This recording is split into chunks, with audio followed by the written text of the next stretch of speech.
Hey guys, Tom here from the Investing with Tom YouTube channel. Welcome back. Today we're going to be reviewing Payback Time by Phil Town.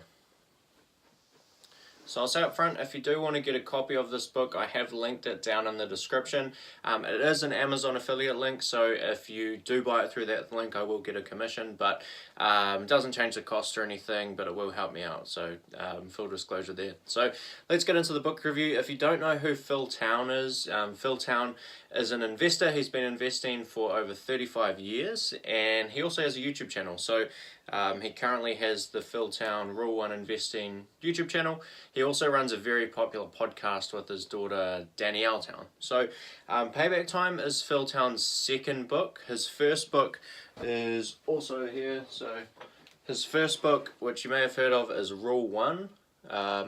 And Payback Time essentially represents a little bit of a strategy shift for Phil. So I guess to give you a bit of background on what the Rule 1 strategy is, I can then explain kind of some of the differences that Phil goes into in Payback Time, his second book. So the fundamental kind of core strategy in both of those books is very similar. It's the same. And those are the 4 M's. So the 4 M's... these are essentially 4 criteria that Phil wants you to tick off before you enter an investment. So the first one, I'm just going to grab a new pen because that one's terrible. The first one is meaning.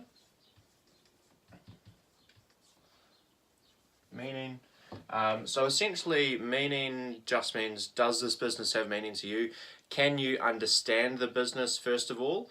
And are you interested in the business second of all? So when a business has meaning to you, you're much more likely to dive really deep into that investment and really understand the company. And you're also more likely to sort of do your homework and continue to keep up with that company over time as well. So meaning is the first one. You've got to be interested in the business and you've got to be able to understand the business. Moat is the second one. So Moat, this is a term that all the Charlie Munger and Warren Buffett fans out there would have heard several times, but essentially a moat is an intrinsic characteristic of a business that protects it from competition.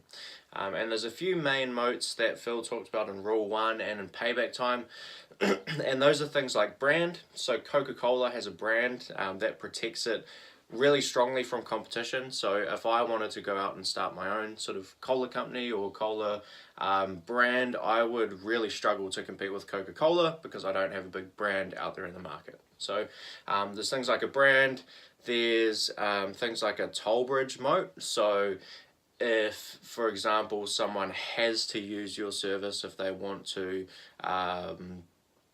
do a certain thing. So a good example of this is if you want to use a train in many parts of the States, you're pretty much restricted to Burlington Northern Railroad. So they have massive infrastructure in terms of the amount of railroad that they have around the United States. And if I'm a company that wants to go into the railroad business, I basically can't. I can't just put up some tracks right next to Burlington Northern and hope to compete against them. It's going to cost far too much money and it's just not going to happen. So there's a toll bridge. There's also a secrets moat. So that would be something like 3M, the little kind of stickers you can get. It's just sticky enough but not too sticky, so you can sort of still pull it off things and that kind of stuff. So there's secrets moat. There's a switching moat. So Apple is an example of a company that has a big switching moat. It's frankly just a pain in the butt to switch across to Samsung. You can't carry all your music and contacts and that kind of stuff over easily, so that's a switching moat. And then there's a price moat. So are you the low-cost producer? That's particularly important in commodity type businesses. So if you're selling a product that really has no distinct advantage over anyone else's product, so things like steel, for example, as a commodity, doesn't really matter where the steel comes from. It's going to be a pretty similar quality and fetch a pretty similar price. So the real advantage in a commodity business is being a low-cost producer, so that when commodity prices take a dive, you can still survive and you can outcompete everyone else that has really high costs of production. So that's a moat. Does it have a moat? Does it have some sort of intrinsic value or intrinsic characteristic that's going to protect it from competition in the long term? So that's moat. The third M is management. Management, this one's pretty self-explanatory. Does it have good people running the business? Do they have the shareholders' interest in mind, or do they have their back pockets in mind? You know which one of those you want if you're going to be investing in something. And do they actually have talent? Are they good at operating the business on a kind of day-to-day basis and in terms of capital allocation? So if they're investing within the business or if they're investing in acquiring outside companies, are they earning a high return on those investments? So that's management. And the final one is margin of safety. So if we've ticked off the first three M's, that means we've got a great business, or what we'd call a great business, and one that's definitely investment worthy, but we need to get it at the right price if we want to generate a high return. So that's where margin of safety comes in. Essentially, Phil walks you through a couple of different methods for finding intrinsic value, or the sticker price, basically what the business is worth, and then chopping that in half and buying, as I say very often, buying $1 for 50 cents. Can we do that? Can we get a big margin of safety to protect us from mistakes when we're looking into investments, and from protecting us from things that are out of our control, and also for actually inflating our returns as well if we were right about all our assumptions. So that's the basic principles that hold true through both of these books, Rule 1 and Payback Time. Next, I want to get into some of the fundamental differences between these two strategies and why I think Payback Time is a nicely kind of updated version of the strategy. So the original Rule 1 strategy was a mixture of long-term sort of Warren Buffett style investing, and that's sort of the 4 M's and how you identify the companies, but it also had mixed in a trading component, a short-term trading component. So that's a fundamental shift between Rule 1 and Payback Time. So in Rule 1, what you do is you'd identify a company with the 4 M's, and once you've done that, you'd use what are called technical indicators. So technical indicators, indicators, can't spell, technical indicators, and I'm not going to dive into huge detail on these now, but there'd be things like moving average, stochastics, and MACD was the third one that was used in Rule 1. So essentially those indicators are used to figure out when big institutional investors are moving in and out of a company and trying to predict what the price of a stock is going to do in the short term as a result of that. So using those technical indicators, you'd see sort of a price chart that might look something like this, just as an example. So if you've got your 4 M's right, it's probably going to follow an upward trend over time, but it's going to be doing a little bit of up and down along the way, and essentially those technical indicators are used to try and get you to sort of enter around these points just after the big guys kind of start buying back in, and get you to exit at sort of these points just after the big guys start selling out, and our technical indicators are showing us that that's going to happen. So in Rule 1, sort of strict Rule 1 strategy investing, you're actually getting in and out of these companies at quite regular intervals.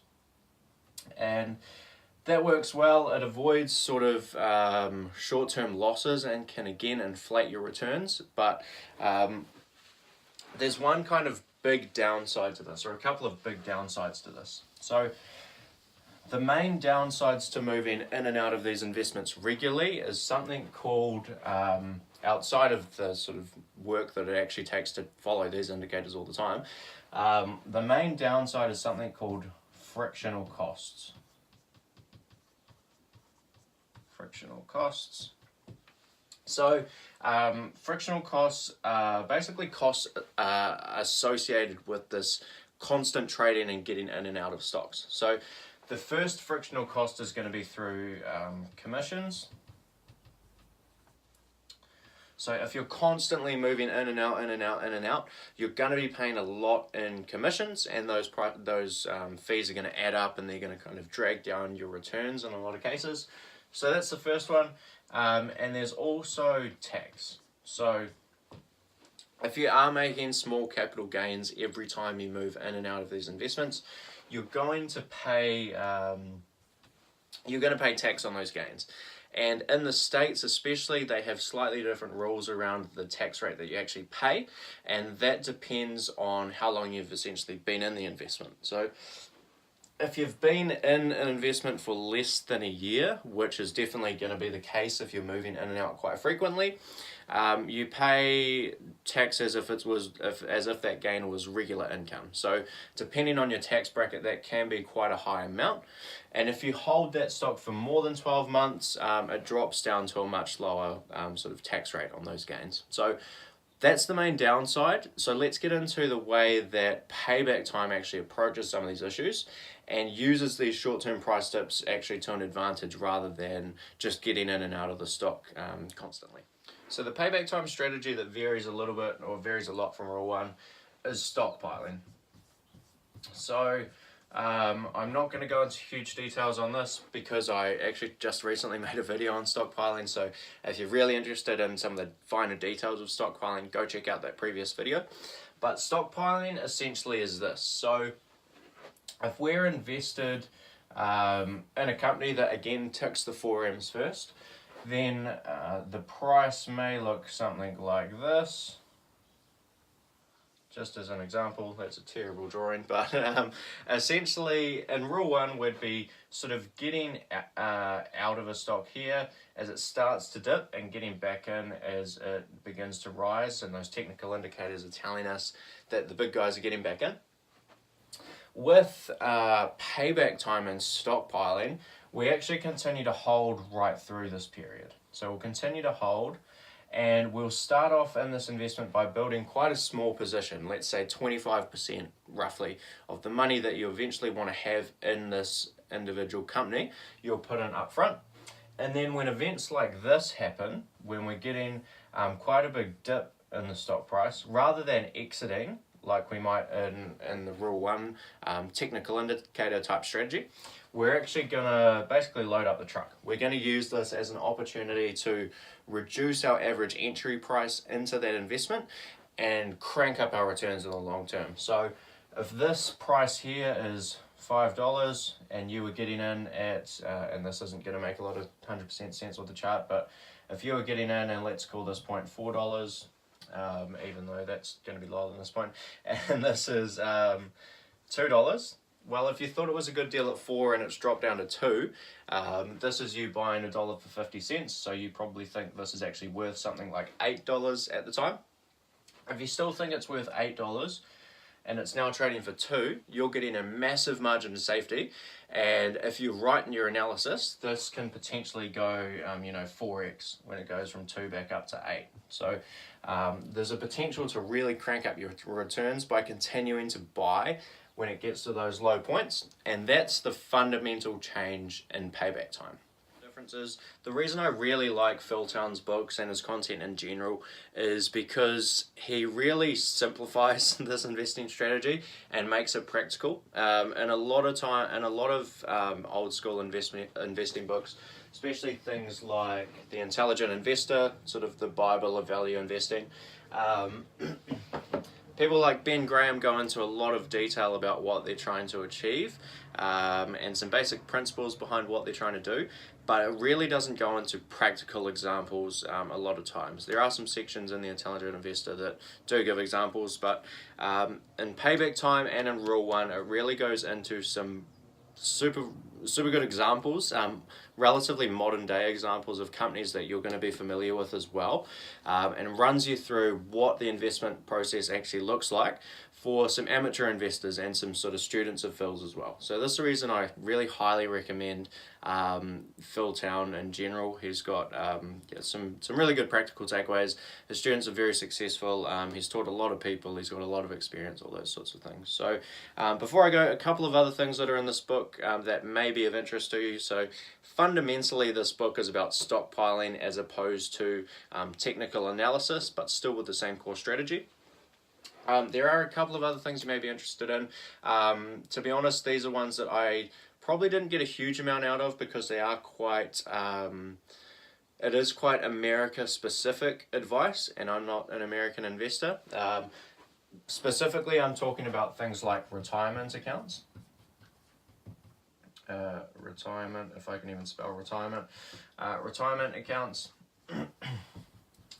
So Phil spends an entire chapter talking about the different types of retirement accounts in the US, and if you are an American-based investor, those will be really useful. So talking about some of the differences between things like 401k, IRA, Roth IRA, several different retirement accounts and which ones might be best for you, basically to try and avoid taxation and move around taxation laws as much as you can to try and basically end up with as much money in your back pocket as you possibly can from doing all this investment work. So that was one. There was also a little bit of technical analysis, but it was a lot more around psychology, I would say. So something that Phil calls FACs, or floors and ceilings. And again, this isn't an exact science because it's in a lot of ways kind of a psychological measure, but essentially if I draw another terrible stock chart, something like this, then you'll notice that in something like this trend, there's quite consistent floors and ceilings that stock price tends to bounce off. And it's sort of making use of these points. So when something gets to this kind of hard floor, that's when you go ahead and buy your next amount when you're stockpiling. And when it gets to this hard ceiling, you're not necessarily selling out because that's not the stockpiling approach, but you're not buying. You're holding off for it to come back, bounce off that ceiling, and go back to the next floor where you might pick up a few more shares. So those are some other things that are in this book that may be of interest. Highly recommend the book overall. I really enjoyed it. I'm also planning to read Phil Town's third book that he did with his daughter Danielle called Invested in the near future. So if you're interested in a review on that one as well, let me know. But that's all for today. Hope you enjoyed the video, and I will see you in the next one. Cheers.